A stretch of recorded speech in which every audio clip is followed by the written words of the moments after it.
देश का युवा क्यों चाहता है कि मोदी वापस आए? क्योंकि पिछली सरकार में जो पेपर लीक हुए वो हमें वापस नहीं चाहिए और युवाओं के हाथ मजबूत करने के लिए हमें बीजेपी का जीतना बहुत जरूरी है। निसंदेह आएगी ही और राजस्थान क्लीन स्वीप करेगा बीजेपी की ओर से। इंडी गठबंधन के बारे में आपका क्या कहना है? अगर 60 सालों में कांग्रेस ने अच्छा काम किया होता तो उनको आज गठबंधन की आवश्यकता नहीं होती। सरकार 60 सालों में इतनी मजबूत हो जाती, आज भारत विकसित राष्ट्र की ओर होता। ये तीसरा कार्यकाल मोदी जी का है, वो ये बहुत ऐतिहासिक निर्णय लेने वाला कार्यकाल बनेगा। इसलिए हर व्यक्ति सोच समझ करके जातिगत धारणाओं से ऊपर उठ करके देश और राष्ट्र की चिंता करते हुए मोदी जी के पक्ष में मतदान करें।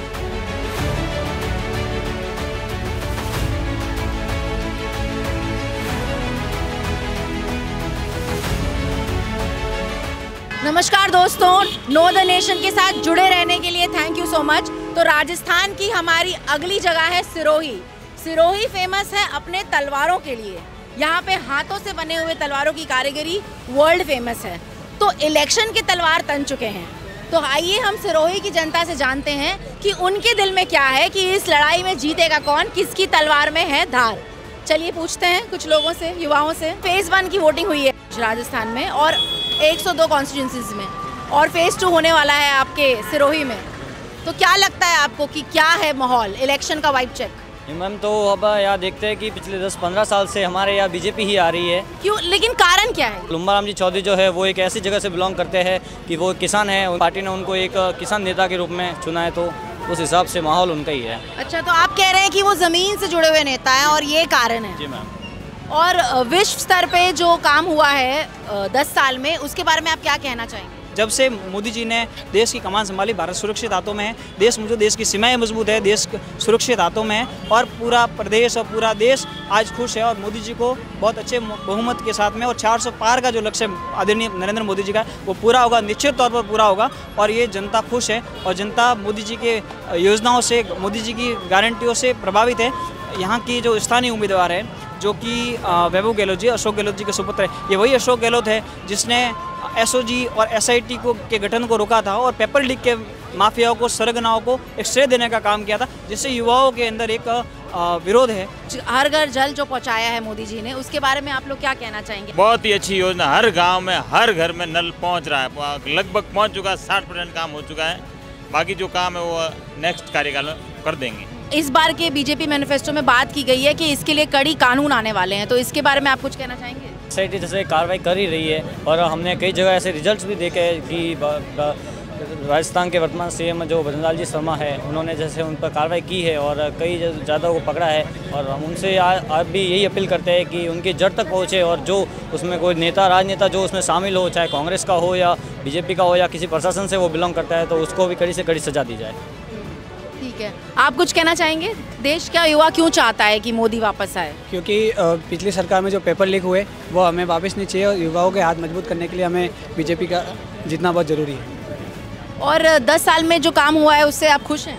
जी, यहाँ पर पिछले 3 बार से बीजेपी जीतती आई है और यहाँ पर सभी खुश है और आगे भी मोदी जी के हाथ मजबूत करने के लिए हमें यहाँ से बीजेपी को जीताना है। और अब मैनिफेस्टो में भी पेपर लीक के लिए कड़ी कानून की बात की गई है, जो कि अगर मोदी 3.0 आती है तो वो होगा। तो आपको क्या लगता है, आ रही है मोदी 3.0? हाँ, इसमें कोई शंका नहीं होनी चाहिए। मुझे लगता है ये निसंदेह आएगी ही और राजस्थान क्लीन स्वीप करेगा बीजेपी की ओर से। तो हैट्रिक होगी? हाँ, हैट्रिक, इसमें कोई संदेह नहीं, कोई डाउट नहीं है। अच्छा। अगर पिछली आंकड़ों को देखें तो राम मंदिर, धारा 370, सीएए, नया संसद भवन, 3 तलाक जैसे इस सरकार ने 176 नए काम किए, जिसको देखकर युवाओं के अंदर जो भाव जगा हुआ है, तो उस भाव के साथ में युवा इस बार पूरे देश भर में नेशन फर्स्ट के आधार पर काम करने वाले हैं। इंडी गठबंधन के बारे में आपका क्या कहना है? वो लोग सारे इकट्ठे हो गए हैं। देखिए, ऐसा है कि इंडी गठबंधन, जब किसी सरकार ने अच्छा काम नहीं किया हो, गठबंधन की आवश्यकता वहाँ बढ़ती है। अगर 60 सालों में कांग्रेस ने अच्छा काम किया होता तो उनको आज गठबंधन की आवश्यकता नहीं होती। सरकार 60 सालों में इतनी मजबूत हो जाती, आज भारत विकसित राष्ट्र की ओर होता। और 60 सालों में जो सरकार कुछ ना कर पाई, तो वो 10 सालों में जो बीजेपी सरकार ने कर बताया है, वो एक सोचने की आवश्यकता है। देखिए, ऐसा है कि छोटी छोटी बात को देखने जाए, घर के बाहर सड़कें और घर के बाहर नालियाँ नहीं बने उसकी चिंता नहीं है, लेकिन इस देश की सुरक्षा, इस देश की बॉर्डर सुरक्षित रहनी चाहिए, तो इस देश में काम तो स्वतः हो जाएगा। ठीक है, आप लोग में से कोई कुछ कहना चाहेगा इलेक्शन के बारे में? हाँ बोलिए। यहाँ से मैडम कांग्रेस के जो प्रत्याशी है वैभव गहलोत, उनके पिताजी अशोक गहलोत, उनके राज में 18 वैकेंसियाँ हुई, लगभग 17 के पेपर आउट हुए। और अभी एसओजी जिनको पकड़ के लेके जा रही है एसओजी, वो इनके कानून के रखवाले बनाए थे एसआई, उनको वहाँ से ट्रेनिंग सेंटर से लेके जा रही है। तो इनका लॉ एंड ऑर्डर देख लो, खूब भ्रष्टाचार किया, पेपर बेच के खूब पैसा कमाया है और वो पैसा खपाने के लिए अपने पुत्र को जोधपुर में जीत नहीं पाए, यहाँ पे लेके आए। यहाँ पे भी मुँह की खाएंगे, हारेंगे, बहुत गंदी दुर्गति होगी इनकी और वापस अपने घर को जाएंगे। जय श्री राम, जय श्री राम। हाँ जी, आपने एक चीज़ भी पूछी कि इंडियन गठबंधन का आपके विषय लाया, तो मैं इस विषय पर ही आपको कहना चाह रहा हूँ कि जो छोर थे ना, जो छोर जिन्होंने 70 साल तक इस देश को लूटने का काम किया, वो आज एक ऐसी सरकार जो युवाओं के भविष्य के बारे में सोचने वाली सरकार है, जो इस देश की सुरक्षा के बारे में सोचने वाली सरकार है, जो वैज्ञानिक दृष्टि से भारत आगे बढ़ा, जो विश्व पटल पर भारत ने जिस भारत का नाम हुआ, आज नरेंद्र मोदी को पूरा विश्व सुनता है, पूरा विश्व उनके मान सम्मान करता है। भारत आज विश्व पटल भारत का नाम है। इन सब छोरों को ये डर है कि अगर यही मोदी और यही भाजपा की सरकार रही तो हमारी छोरियाँ खुल जाएगी और हम जेल की सलाखों के पीछे होंगे। और ये आदरणीय नरेंद्र मोदी जी का संसद का और एक वीडियो है, उन्होंने ये चीज़ें कही है कि हमारा तीसरा कार्यकाल भव्य और ऐतिहासिक होगा और भारत विश्व पटल की ओर बढ़ेगा। और मैं एक चीज़ और बताऊं कि अभी देश भर में एक माहौल बनाया जा रहा है, कहा जा रहा है कि अगर 400 पार ये भाजपा की सरकार बन गई तो संविधान के साथ छेड़छाड़ हो जाएगी, संविधान को बदल दिया जाएगा। मैं आदरणीय नरेंद्र मोदी जी ने अपनी कई जनसभाओं में भी कहा है और ये शायद जनता को भी ध्यान में होना चाहिए, जो लक्ष्य 400 पार का सोच समझ के मोदी जी ने लिया है, ताकि ये भारत विश्व की तमाम ऊंचाइयों पर है, जीडीपी की दर पे भारत आगे बढ़े, विश्व पटल पर भारत का नाम हो। और ये तीसरा कार्यकाल मोदी जी का है, वो ये बहुत ऐतिहासिक निर्णय लेने वाला कार्यकाल बनेगा। इसलिए हर व्यक्ति सोच समझ करके जातिगत धारणाओं से ऊपर उठ करके देश और राष्ट्र की चिंता करते हुए मोदी जी के पक्ष में मतदान करें। जय श्री राम। क्या आप इससे सहमत है कि तानाशाही है देश में? मैं बिल्कुल तानाशाही नहीं। हम सबसे बड़ी बात ये, आज तक सनातन धर्म में 500 वर्षों से जो काम नहीं हुआ है, जो रामलल्ला को हमारे मोदी जी लेके आए हैं, उससे बड़ी बात तो कोई हो ही नहीं सकती है। सबसे बड़ी हिंदुओं के लिए और सनातन धर्म के लिए सबसे बड़ी चीज़ है जो 370 जो कांग्रेस 30-70 सालों में नहीं बोल रहे थे खून खराबा होगा, कश्मीर से कन्याकुमारी तक का कत्लेआम होगा, जो उन्होंने 370 हटाया, 3 तलाक हटाया।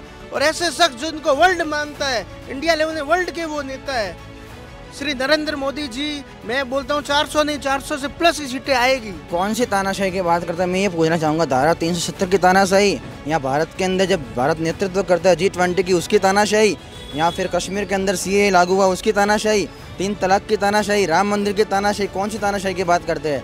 मैं बात करता हूँ युवाओं के क्रेज की। जिस प्रकार से ये गठबंधन की सरकार, ये बाहरी गठबंधन की साथ साथ युवाओं के बीच में जो अंदर का गठबंधन चला रही है, जो उड़ीसा के राज्य से आरंभ हुआ था और मध्य प्रदेश, तेलंगाना, आंध्र प्रदेश में फैला था, जो नक्सलवाद अपन कहते हैं, और आज वो 4 शहरों को लेकर समेट गया है, जो JNU, दिल्ली विश्वविद्यालय, भारत के बड़े बड़े विश्वविद्यालयों के अंदर जो अभी मार्क्स नक्सलवाद की ओर से जो ऐसी विचारधारा युवाओं के अंदर फैला रहे हैं, ये गठबंधन उसी सरकार का काम है। लेकिन ये धीरे धीरे ये 4 राज्यों में आके समेट गया, जो पूरे देश में फैला था। उस तानाशाही की बात कर रहे हैं क्या? तो देखा आप लोगों ने दोस्तों, नो द नेशन पे हमने आपको दिखाया कि सिरोही की जो जनता है, उनका कहना है कि यहाँ के जो सांसद हैं इस बार मोदी जी ने उनको चुना है जो उन्हीं की तरह एक ज़मीन से जुड़े हुए नेता हैं।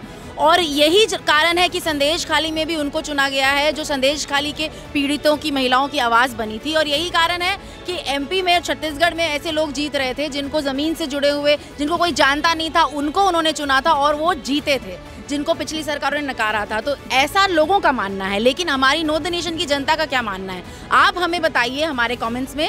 ये था इलेक्शन का वाइब चेक विद दिव्या और आप देख रहे हैं know the nation with Divya Singh Sharma. Thank you so much for watching.